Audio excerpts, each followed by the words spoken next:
as it was meant to fill a financial gap after their government funding ended this year. All right, minors could face jail time for posing with anything even resembling a gun on social media. That's if a new bill goes through in Florida. And parents aren't even off the hook on this. They would have to attend, quote, parent education classes. Lawbreakers could also face hefty fines and community service. It's unclear if the state legislature will actually take up this measure. At this point, it's just proposed. So we asked you if you think this proposed bill would go too far. Your responses have been flooding in. Tom on Instagram writing, pretty soon it'll be illegal to even talk about guns if the liberals have their way. Catherine on Facebook writes, well, there's no good reason to post pictures of guns, just plain stupid, but a bill for jail time for doing it seems pretty stupid, too. Both stupid. And Charlie says, wonder if they realize if that law gets challenged, it'll be found unconstitutional. You know, free speech and all. That's his perspective on it. Keep those comments coming, everybody. Really like to read them. All right, it's time for the good, the bad, and the ugly. First up, the good. A veteran is overwhelmed after receiving more than 9,000 cards for his 100th birthday. Gifts, packages, and cards all sent to Bethel Women's Care Facility in Indiana after his family made the request on Facebook. The World War II veteran's birthday is on Sunday, and a very happy birthday. Absolutely. Next, the bad. A woman going berserk in a Burger King because they messed up her order. Police say the 34-year-old stormed back inside demanding a refund because this lady, her burger had tomatoes on it. She's now facing larceny charges for a similar but separate incident in a phone store. Hangry. It's a real thing. No tomatoes. And finally, the ugly. Sean Hannity gets bugged, literally. That could be the scariest thing I've seen all day, and I've seen a lot of scary things today. Wait, if I was a liberal, I'd sue. Where's the exterminator? Oh my gosh, look at that. A giant bug crawls on his neck during last night's live show. It's unclear what happened to the bug, but Hannity said it was handled. Folks on social media say it was a stink bug. Have a good day. Straight to a Fox News alert. One of New Zealand's darkest days. 49 people dead after gunfire erupts inside 2 mosques in New Zealand. Police are charging one man with murder overnight as the Prime Minister calls this a well-coordinated terror attack. All right. We've been watching this all night, well, morning long for there, and it's in the afternoon. Let's get right to Kitty Logan, who's live in London with the breaking developments. Kitty. Good morning, guys. Yes, New Zealand police confirming that 49 people were killed in this shooting, and it appears the gunman deliberately attacked two mosques when they were full of people during Friday prayers. Now, the shooting started at around 1:45 p.m. local time at those 2 mosques in the centre of the city of Christchurch, that is on the South Island of New Zealand. The violent attack went on for around 5 minutes. 41 people died at just one of those mosques. Witnesses describe a heavily armed man dressed in black military-style clothing. Police also found 2 explosive devices fixed to a car and other weapons. Now, the Prime Minister of New Zealand has condemned these shootings as a terrorist attack. This is one of New Zealand's darkest days. Clearly, what has happened here is an extraordinary and unprecedented act of violence. Now, New Zealand police detained 4 suspects right after those shootings. One man has already been charged with murder. He has not been named, but an Australian man is being linked to the attack after claiming responsibility online. This man also wrote a lengthy anti-immigration manifesto and apparently posted a violent video of the attack online. That was later removed, but it is still circulating on social media. And at least 20 people were injured in this shooting too. They were rushed to hospitals for emergency treatment. treatment.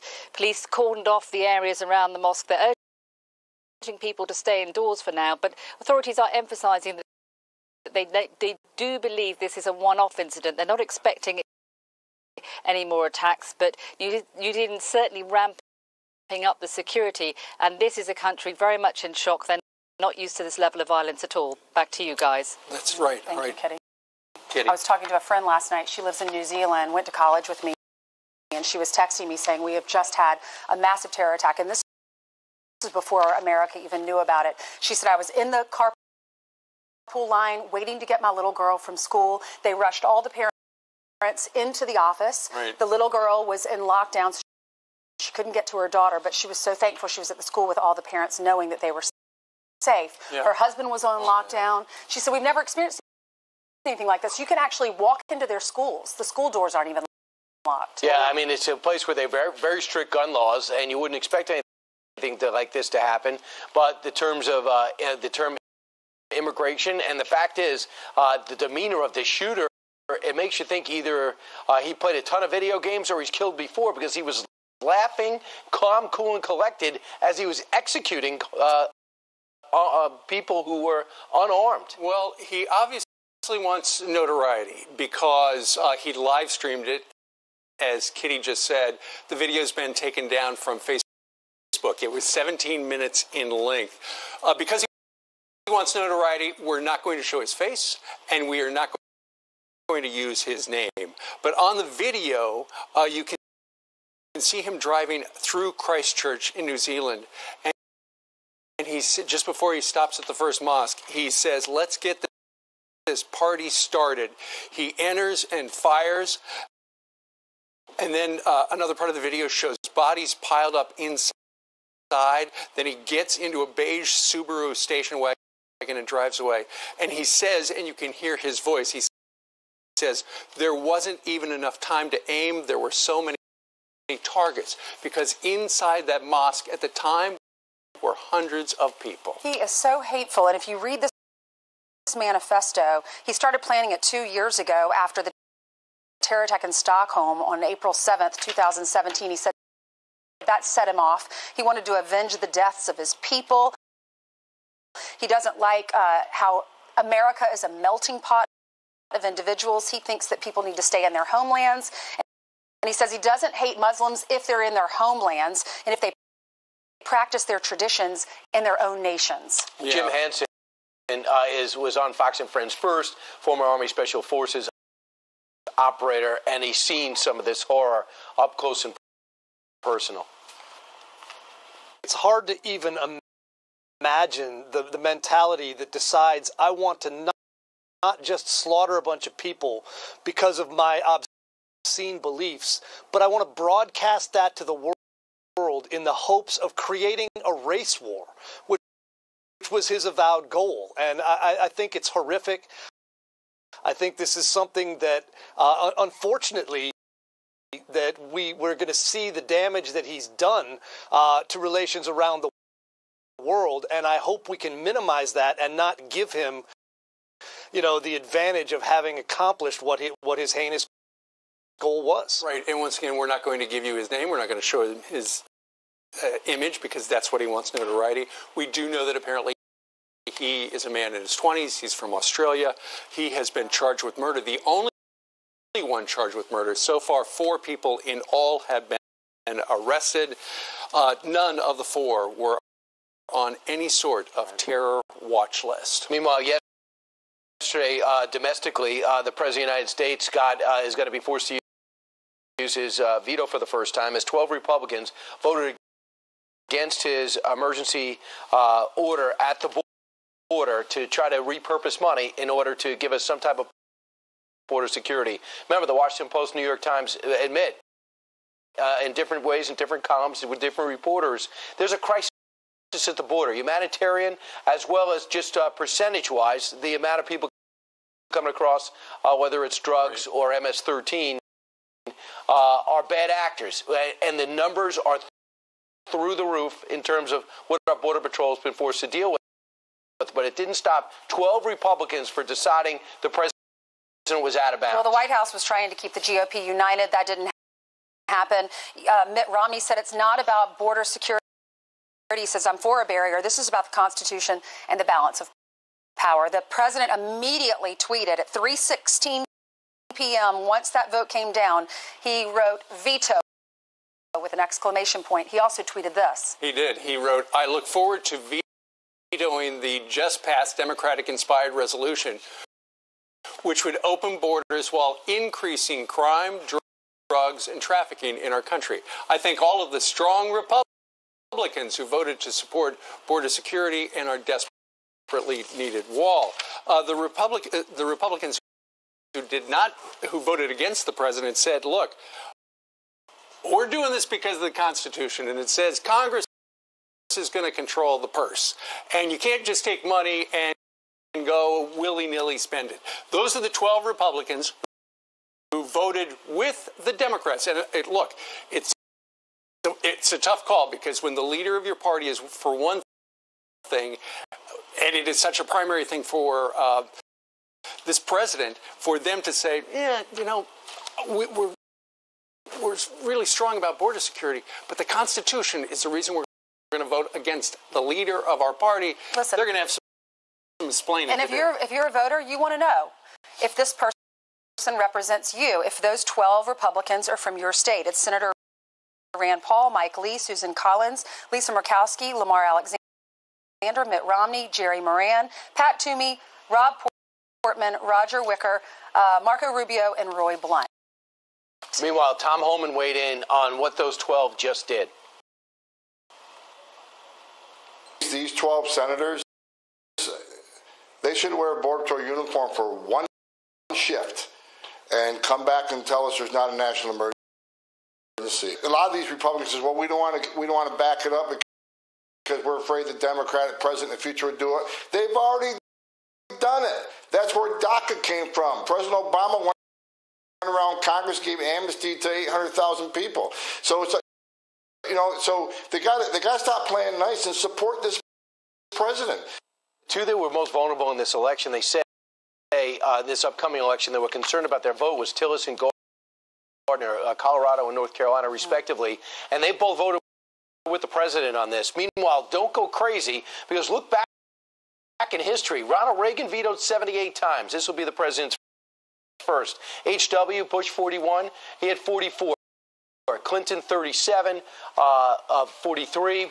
Bush 43 at 12. Barack Obama had 12 as well. For President Trump, who's kept his powder dry, people waiting for him to erupt. Every network saying, look out, the president's going to have redemption and revenge. Not a word. He's like, listen, I picked up the phone, I called, you guys came over, Ben Sass came over, Lindsey Graham interrupted my dinner. You had an idea, I didn't love the idea, so therefore, I'm just going to veto this thing. There's an article about this, and it says the superlative goes to President Franklin D. Roosevelt, who vetoed the most of any president, 635 bills while in office. Right, and when we saw that graphic, Ronald Reagan had the 78 vetoes, but he was overridden 9 times. George Herbert Walker Bush, 44 vetoes, only overridden once. Barack Obama, 12 vetoes, overridden once. The big question is, would there be enough votes in the Senate to override the president? No, you need a 2/3 majority. No, probably not. And so nonetheless, the House of Representatives is going to take it up again on March 26th. They got a week off. You know, they've been working so hard. I mean, they need another week vacation, so that when they come back on March 26th, they're going to go ahead and take another bite of the apple. Meanwhile, Beto O'Rourke decided he wanted to run for president, and he made a series of speeches, and he let everybody know his priorities. Number one, if this is true, the world is going to end in about 10 years. We have to do what we did at Normandy. Watch. Those who were on the beaches in Normandy, those who faced an existential threat to Western democracy and our way of life, they showed us the way. We can all come together, we can unite, we can marshal the resources, and we can convene the countries of the world around otherwise unsolvable problems. That moment is now for us on this issue. So if there's a time to reassert global leadership, and make friends instead of enemies. It's today because the challenges are too great to do otherwise. So essentially, it's last call. We got to do something to save the planet. I think it was yesterday, Nancy Pelosi was asked about his greatest achievement in Congress, and she could not name any single particular thing. Said he brought a lot of vitality. He served on different committees. Well, vitality's good. Yeah, vitality's great, but did not name a particular achievement. Well, right. he made the announcement yesterday morning, and he hit the campaign trail, made several stops in Iowa. Support for the new Green Deal, said man's final chance to take action on climate change crisis. He talked about food grown in this country will no longer prosper in these types of soils, and predicts a massive migration of tens or hundreds of millions of people from places that are going to be uninhabitable or under the sea. Now, he doesn't know that we saw the crisis in New York on English Mondays. But having said that, I had Secretary of State Mike Pompeo yesterday when it comes to climate change, not knowing about the Normandy. I had to leave my all electronics outside.